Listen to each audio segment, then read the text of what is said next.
Hi, my name is Liz. I'm a pelvic floor physical therapist that helped to develop the kGoal. I'm going to show you today how to use the kGoal.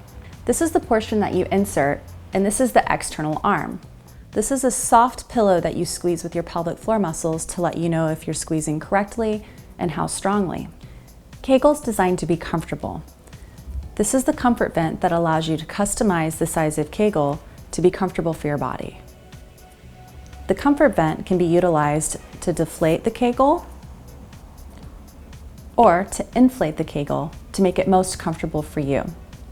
It's very important after you've inserted the kGoal that you press the comfort vent with the tip of your finger to make sure that it's customized to fit your body.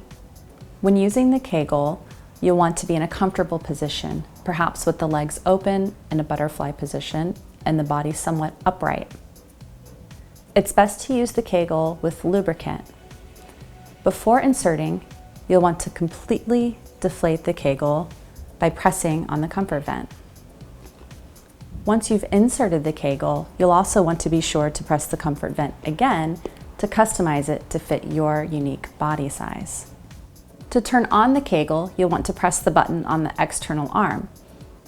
There's a light at the tip of the external arm that will let you know that the device is on. Now you're ready to begin exercise.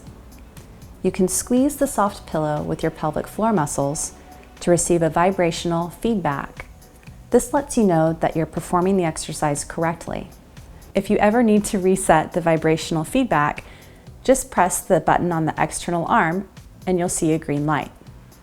The kGoal is easy to clean. Just use a mild soap and a washcloth or a cleaning wipe. Just don't submerge it underwater.